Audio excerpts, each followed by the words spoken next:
Y vamos a conversar hoy día con María Jaraquemada. Ella es directora ejecutiva de una institución que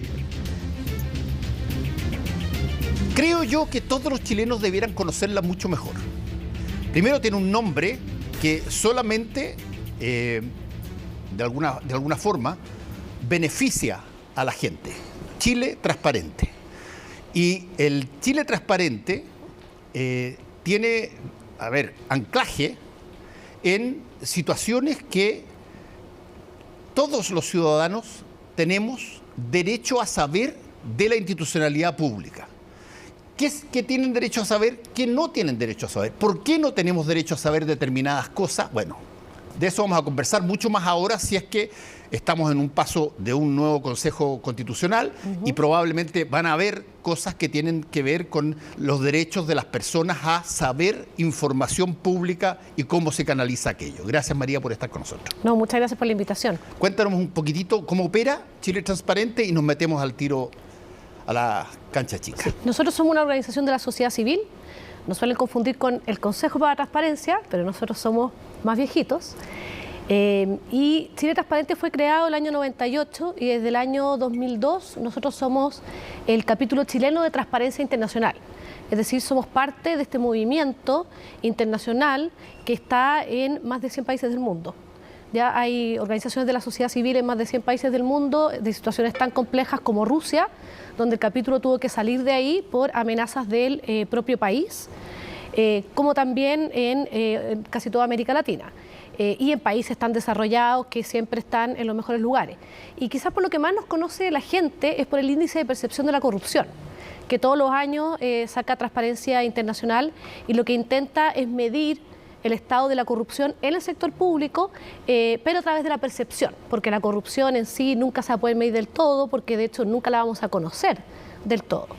Y nosotros sabemos que la transparencia y el acceso a la información, especialmente la pública, es una herramienta clave para efectivamente luchar contra la corrupción, pero también, como han dicho la Corte Interamericana, de hecho fue la primera en decirlo, es un derecho fundamental. El derecho de acceder a la información pública es un derecho fundamental de las personas y que es una piedra esencial de una democracia, de una república, pero también permite a las personas, por ejemplo, participar en los asuntos públicos.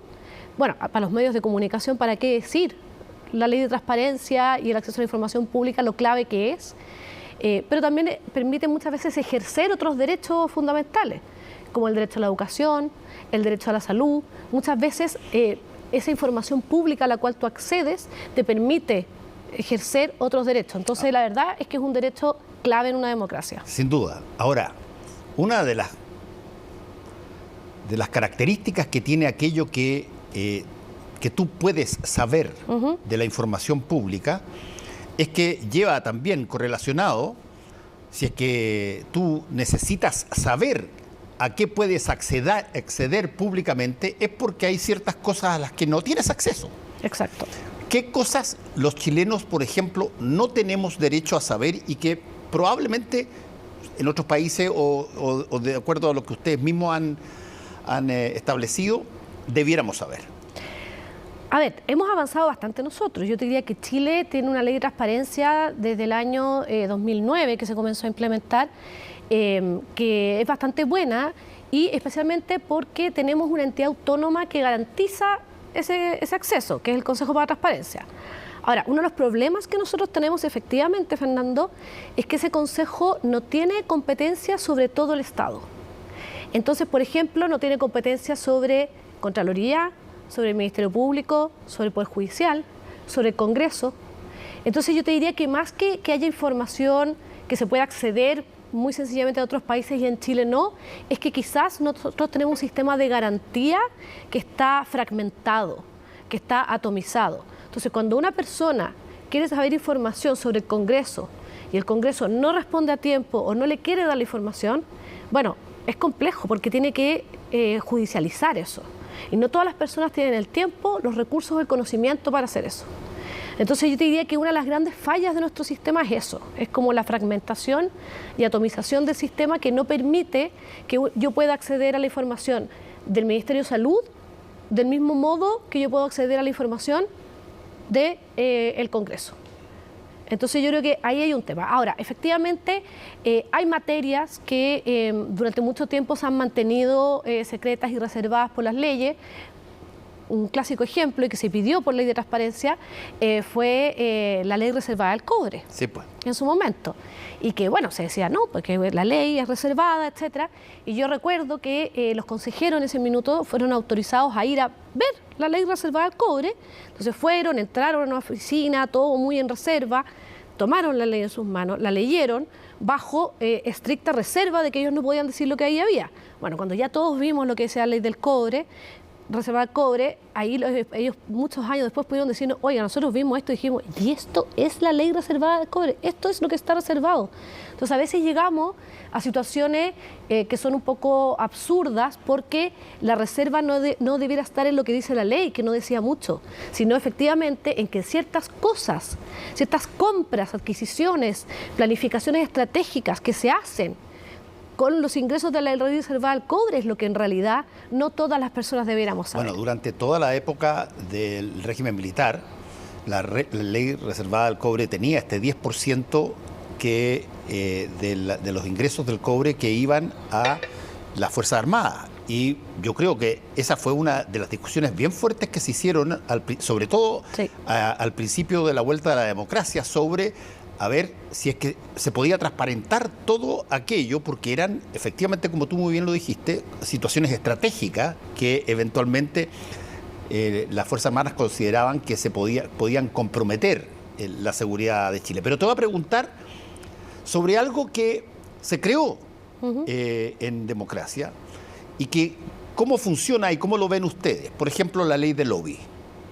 La ley de lobby, para que la gente entienda, lobby es un concepto gringo, digamos, ¿eh? Lobby, que significa pasillo. Sí. Pasillo. ¿Por qué? Porque, para ponerlo en términos históricos, la forma en que en el Congreso en Estados Unidos tú llegabas a convencer de buenas o malas a un parlamentario para que votara por tu causa, era pillándolo en el pasillo del Congreso, y lo pilláis, conversáis con él y camináis para allá, le decía ya, aquí tenéis un poquitito, o si no lo amenazaba, o si no le decía, y nadie sabía que conversaban con él, y después se producían las votaciones. Para que eso no ocurriera, hoy día hay una ley de lobby en Chile que tiene que plasmar en términos absolutamente categóricos quién habló con qué parlamentario, con qué ministro, con qué autoridad. ¿Qué tal se ha comportado esa ley? ¿Ha hecho ha sido una mejoría dentro de lo que se esperaba? A ver, yo creo que la ley de lobby sí ha sido un avance en estos años, pero como toda ley necesita, y que yo creo que lamentablemente, o como toda política pública, yo creo que lamentablemente en Chile adolecemos de eso, necesita cada cierto tiempo una evaluación de cómo efectivamente ha funcionado y qué se puede perfeccionar. Y esa evaluación yo creo que ha tardado en llegar. Entonces, efectivamente, yo creo que vino a ser un cambio en tratar de que haya mucha mayor transparencia en la relación del sector público con el sector privado en la toma de decisiones. Obviamente, la dificultad, y esto ocurre en todo el mundo, Fernando, la dificultad de estas leyes siempre está en la fiscalización. Porque si tú y yo nos ponemos de acuerdo para bypassear la ley, bueno, o tú me echas al agua, o lo tendríamos que hacer mal y un tercero vernos y que nos eche al agua. Sí. Entonces es muy difícil de fiscalizar efectivamente. Pero yo creo que ha venido a dar esa transparencia y trata de hacer un cambio, pero que es muy difícil en América Latina, que es tratar de que el lobby legítimo, el que todos queremos influir, nosotros como Chile Transparente tratamos de influir en las autoridades y no lo vemos como algo ilegítimo. Los que quieren influir en la autoridad lo hagan de una manera transparente y que eso se vea como algo positivo, pero eso es muy difícil de cambiar. Generalmente el lobby está muy asociado a la corrupción en América Latina, y que en cambio se separe y se distinga claramente de conductas corruptas como el tráfico de influencia. Sí queda mucho por perfeccionar todavía, yo creo que de todas maneras, pero yo diría que para mí lo más destacable que tiene la ley chilena y que no la tienen otras leyes y que nosotros hemos tratado de inspirar a otros países es el efecto democratizador, por así decirlo. Es decir, cualquier persona con un acceso a Internet se puede meter a un sitio web y pedir una audiencia o reunión con una autoridad en este país. No necesariamente te la van a dar, pero 10 años atrás, tú para hacer eso necesitabas el teléfono de la autoridad o de su jefe de gabinete. Hoy en día eso no existe. Yo me he reunido con autoridades con las cuales no tengo cómo conseguirme teléfonos ni nada y ni siquiera lo intento. Ministerio de Minería, por ejemplo, y nos reunimos con la ministra de Minería. Y así en los distintos gobiernos. ¿A quién se supone que debiera llamar el ciudadano si es que, o cómo se contacta, por ejemplo, ya el Ministerio de Minería para hablar con la ministra o para hablar con la subsecretaria o subsecretario?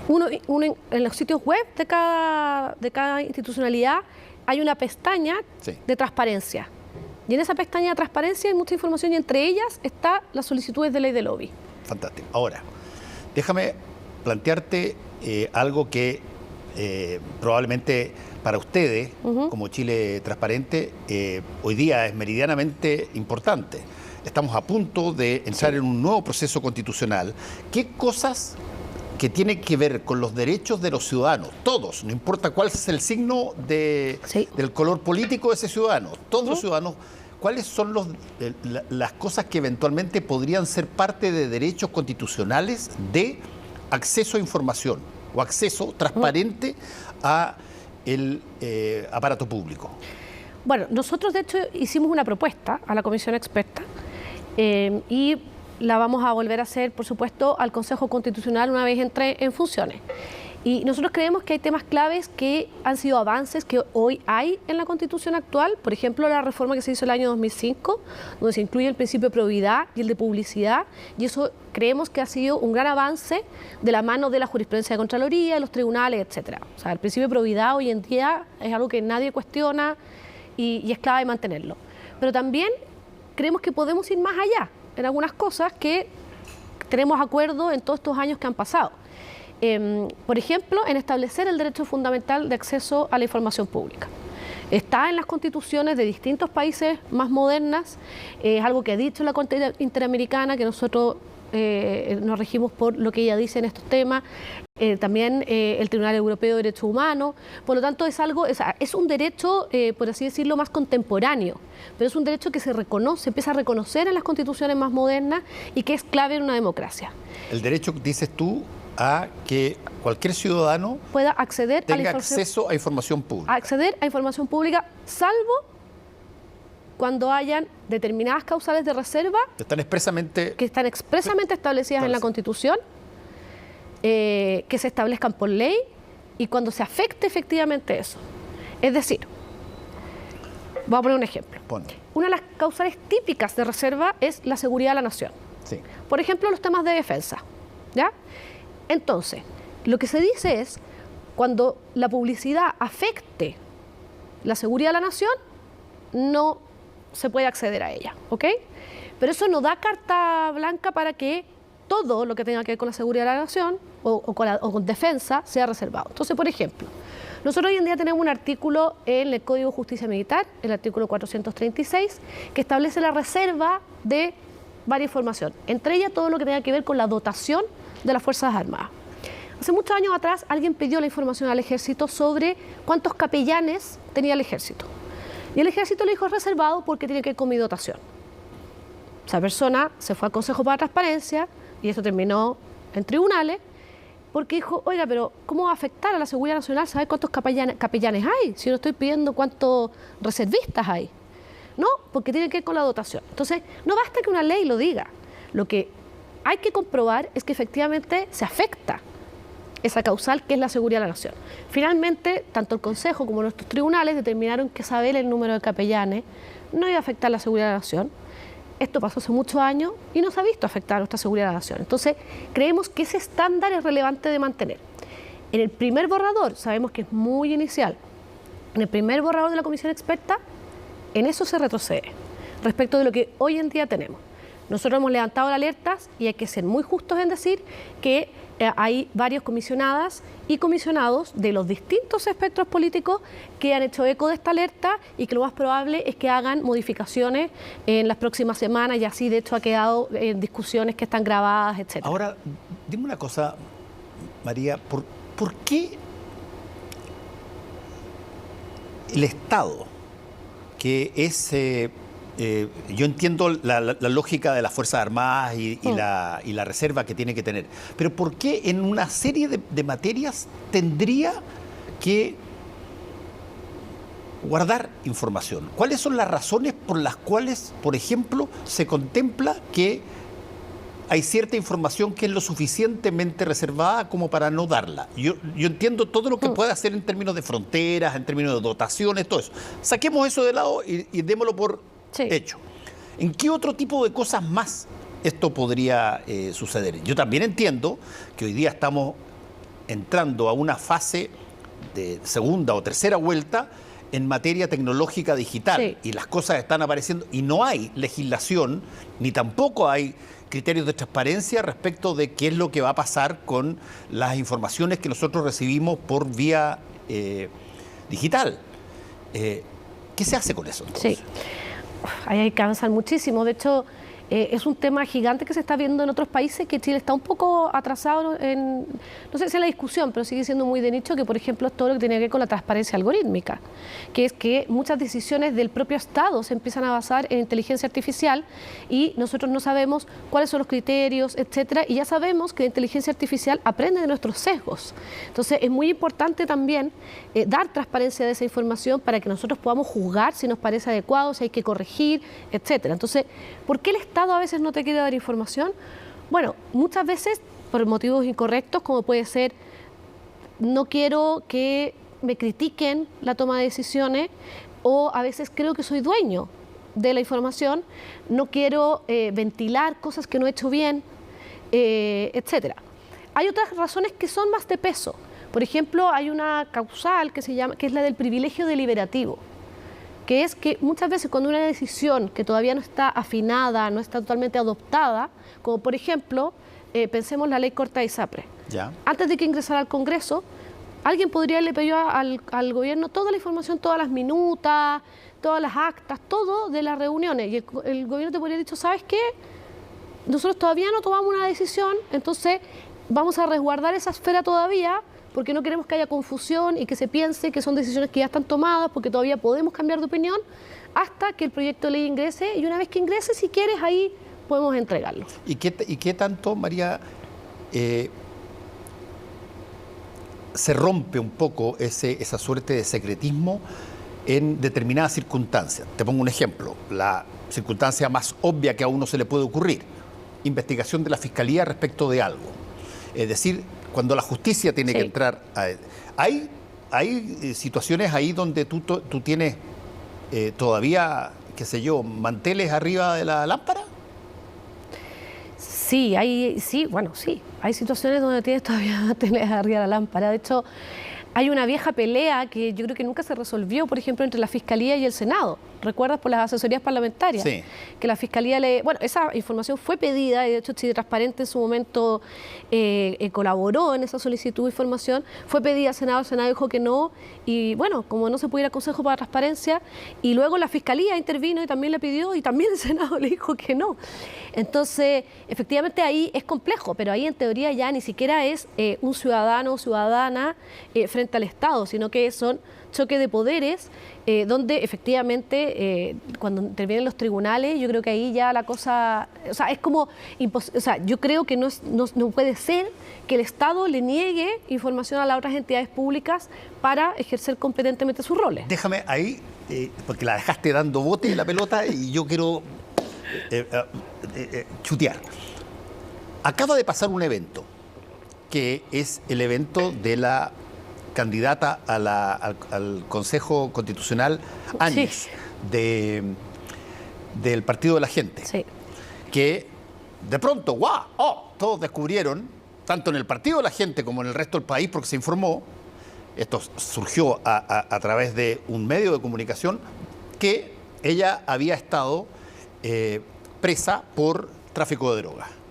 Ok, mi pregunta ahí tiene que ver con algo que en otros países, yo conozco algunas cosas que pasan en otros países, se hace muy difícil explicar cómo una organización llega a presentar de candidato a alguien sin saberlo, sin saber una cosa tan trascendental como, por ejemplo, esto. Alguien podrá decir, es que no tiene por qué decirlo y nadie... La pregunta es que en montones de los países democráticos grandes y antiguos, hay lugares donde a ti, para presentarte a candidato dentro de tu propia organización, te hacen un recorrido radiográfico completo, que es entero, vas hasta la clínica donde naciste. Y acá, según lo que se dice, bueno, no preguntamos porque no nos dijo nada, etcétera, y por lo tanto ahí está, y ya. ¿Cómo sucede con ese tipo de cosas? Por ejemplo, la transparencia para saber que las personas que piden que tú le des la confianza a través de un voto son idóneas. Yo creo que ahí hay una decisión como sociedad que tomar, porque aquí tú tienes básicamente un conflicto entre la privacidad y la transparencia y el interés público de cierta información. O sea, tal como tú señalas, hay países como Estados Unidos, donde si tú quieres que el Senado te nomine algo, o sea, pasas por un interrogatorio, por los miembros, te preparan, los mismos miembros de la Casa Blanca te preparan, y por lo que yo sabía, son unos interrogatorios durísimos que simulan unas cosas horrorosas y que saben, como tú dices, o sea, cosas de tu vida privada que a mi juicio a veces no debieran de entrar en la discusión. ¿Ya? O sea, si no tengo idea, si cuando chico se te murió el perro porque se te olvidó darle la comida, o sea, cosas como ya de verdad mucho. Pero en Chile, en general, hemos considerado como sociedad de que hay temas que son de interés público y temas que no, y que en general son aquellos que pueden influir en el ejercicio de tu cargo. En el caso de la fallida candidata, sí. Bueno, no, fue candidata. Sí. De la candidata, yo creo que acá obviamente falló el sistema, porque efectivamente ella tenía una inhabilidad y aquí todavía hay una explicación que se nos tiene que dar de por qué el sistema no está funcionando. Pero respecto a sus antecedentes, ella efectivamente los había limpiado. Entonces, el partido dice que lo pidió, pero efectivamente el partido, si pide esos antecedentes y tú das el certificado, bueno, no hay ningún antecedente penal. Y por otro lado, que es algo que yo escribí una columna el otro día sobre esto, y por otro lado el CERVEL dice, no, es que la declaración jurada, o sea, perdón, pero yo recuerdo cuando empezó el COVID, que yo creo que todos nos dimos cuenta que el autorreporte no es suficiente para acreditar cosas que realmente nos importan, ¿ya? Porque básicamente, si es que hay alguien que quiere mentir, lo va a hacer. Entonces yo creo que hay una decisión que tomar de hasta qué punto nosotros creemos que las cosas quedan en la privacidad y debieran quedar ahí, o que no. Yo creo que hay cosas como esas, que son de interés público, que debiéramos tratar de exigir que los candidatos o candidatas los revelaran, tal como ya les exigimos declaraciones de intereses y patrimonio. Bueno, podríamos exigir también ciertos temas como antecedentes penales o condenas por distintos tipos de delitos. Porque puede ser que yo jamás votaría por una persona que haya sido condenada, aunque haya cumplido esa condena, por cierto tipo de delito. A una cosa que incluso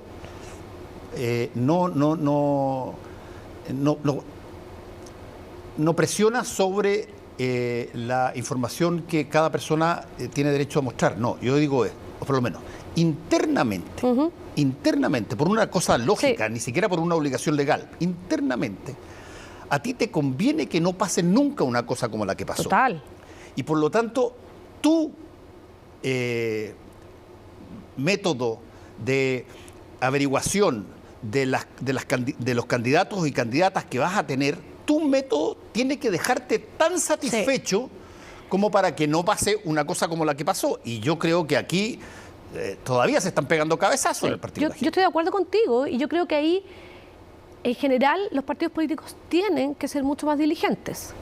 Y no solo con las averiguaciones que hagan, sino que también con las decisiones que toman. Porque muchas veces por una decisión electoral deciden llevar a personas que incluso están con investigaciones pendientes, arriesgándose que sean condenadas una vez que estén en el cargo, y eso también es complejo. Entonces, yo creo que lamentablemente en muchas cosas está ganando el cortoplacismo y el cálculo electoral en las decisiones que se toman. Y eso puede ser pan para hoy, pero seguro que es hambre para mañana. Y por eso a mí tampoco me extraña a veces las cifras tan paupérrimas que tenemos de confianza ciudadana en los partidos políticos. Pero es urgente revertir eso. Entonces, uno hace llamados a mirar como más hacia adelante, porque además, como tú dices, Fernando, o sea, les podría salir, pues, se podría haber no sabido y bueno, el partido quizá le podría haber ido mejor, pero se supo. Entonces también ya darnos cuenta que Hoy ni día siquiera hoy día todo se va a saber. Exacto, que ni siquiera con el cortoplacismo nos sirve. Lo primero que tienen que saber todos los presidentes y jefes de partido, Es que todo lo todo que se tienen va que a saber saber. es que si es que hay una yaya, hay algo que eventualmente puede ser escandaloso en cualquier circunstancia, va a salir. Hoy día prácticamente no puedes ocultar nada. Exacto. Bueno, ¿cuál es el sitio web de Chile Transparente para informarlo? Chiletransparente.cl. Porque ahí está lleno de información Sí. sobre esto que es bien interesante. Y Muchas prontamente gracias. vamos a estar lanzando un sitio que ya les vamos a informar sobre toda la información respecto al proceso constitucional nuevo y las propuestas en temas de integridad y transparencia que vamos a hacer y el monitoreo. Fantástico. Gracias, María Jara Quemada. Muchas gracias a ti.